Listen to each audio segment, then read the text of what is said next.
We're joined now by New York City Mayor Eric Adams, Police Commissioner Keechant Sewell. Thank you both for joining us this morning. Mayor Adams, let me begin with you. Let's begin with the latest on the subway shooting. What more have you learned about Frank James and whether he could have been stopped? It's still under active investigation. I cannot thank the commissioner enough for the way she handled the investigation and brought him into apprehension. And so we're still weeding through his history and other parts of this investigation. And Commissioner Sewell, what do we know about why he turned himself in? So I think the fact that he called and turned himself in is evidenced by the fact that we were kind of closing in around him. There were a number of avenues we pursued to try to locate Mr. James.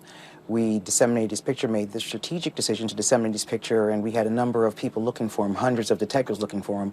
But I think one of the key factors also is our force multiplier, which are the eyes and ears of our incredible New Yorkers, and we were able to bring him into custody. Mayor Adams, in many ways, Frank James was hiding in plain sight even before the attack. He was arrested several times. He had YouTube videos packed with hate and suggestions of violence. Do we need a better way to track individuals like this before they take this violent action? And whose responsibility is that? Yes, I do. I believe we do. I think social media must step up. There's a corporate responsibility. When we are watching hate brew online, we could identify using artificial intelligence and other methods to identify those who are talking about violence. And you know my concerns around even what's called drill music. Not all drill music, but those that talks about inflicting violence on rival gangs. That is driving some of the shootings we're seeing in the parts of the Bronx. Commissioner Sewell, we've seen a spate of crimes in subways over the year. The shooting was just the latest of those. Do we need a more robust police presence to convince people in New York City, actually around the country, that subways are safe? The subways have to be safe, and they will be safe. Since January, we enhanced patrols in the subway. We've done over 280,000 additional inspections by uniformed personnel in the subway system. Couple that with our Subway Safety Task Force.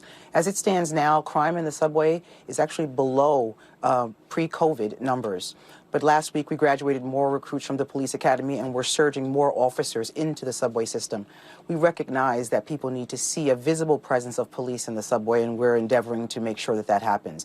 There's also security measures that we don't see, but we understand that that reassurance is required, and we're putting multiple officers in the subways every single day. Mayor Adams, you promised to focus on crime in your campaign, but major crimes have continued to rise on your watch. How do you explain it? What more can be done? A national problem. You know, I say over and over again, there are many rivers that feed the sea of violence. This is a national issue. It's not a red state, blue state. In fact, red states experience a higher murder rate than blue states. Tulsa is 3 times the murder rate of Los Angeles. Mississippi, Kentucky, Louisiana, those are the highest murder rates in our entire country. I think the president has done an amazing job, but you've heard the narrative beforehand about defunding the police. Let me tell you what the defunders of police are. Those are those who did not vote on the Build Back Better bill. Money was in that bill for police officers. We have 2,400 ATF agents in our country. Only 80 are in New York. We need to double that amount. We need to go after the ghost guns. We need to put a head to ATF in place, put in place a real gun tracing program, and then we have to be preventive. Many of these generational social problems have become the pipeline to violence. And the only thing that is beating that pipeline is the pipeline of guns that are coming in our inner cities. Big cities are hurting all across America. We're going to do our job. We took 1,800 guns off the street this year, and we know that they continue to flow into our cities all across America. Commissioner, so what's the biggest challenge facing police right now? Is there a trust problem?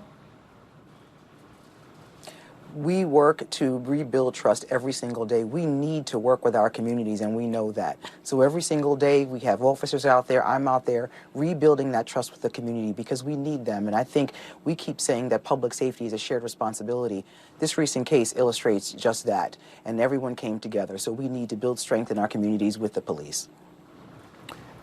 Finally, Mr. Mayor, the former police commissioner of New York City, Bill Bratton, had something to say about this week on Bloomberg. I want you to listen. The scales right now are tipped very heavily in favor of the reforms of the progressive left. Well-intended, some needed, but tipped too far.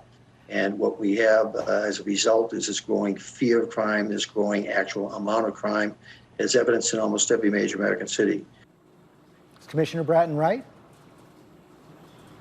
Yes, I believe he is right. And he understood what we had to go through during the mid-'80s, early '90s, when we had to transform policing. Major mistakes made throughout the years that destroyed the trust that the police commissioner is talking about. We have to rebuild that trust, but we can't rebuild that trust by allowing those who are dangerous and that have a repeated history of violence to continue to be on our streets. We have to unbottleneck the courts. Too many people during COVID, when courts closed down, have not served their time or have not been in the courtroom. And then we have to be honest about some of the things we're doing generationally that has created the crime problem that we are facing right now. And that is why we believe in intervention and prevention to solve this issue that we're facing. Commissioner Sewell, I saw you nodding your head. You agree? I do agree. We cannot lose sight of the victims of crime. We believe the system has to be fair and balanced, but when we lose sight of the victims of crime, we are not doing what public safety is intended to do. Commissioner Sewell, Mayor Adams, thanks for your time this morning. Hi, everyone. George Stephanopoulos here. Thanks for checking out the ABC News YouTube channel. If you'd like to get more videos, show highlights, and watch live event coverage, click on the right over here to subscribe to our channel. And don't forget to download the ABC News app for breaking news alerts. Thanks for watching.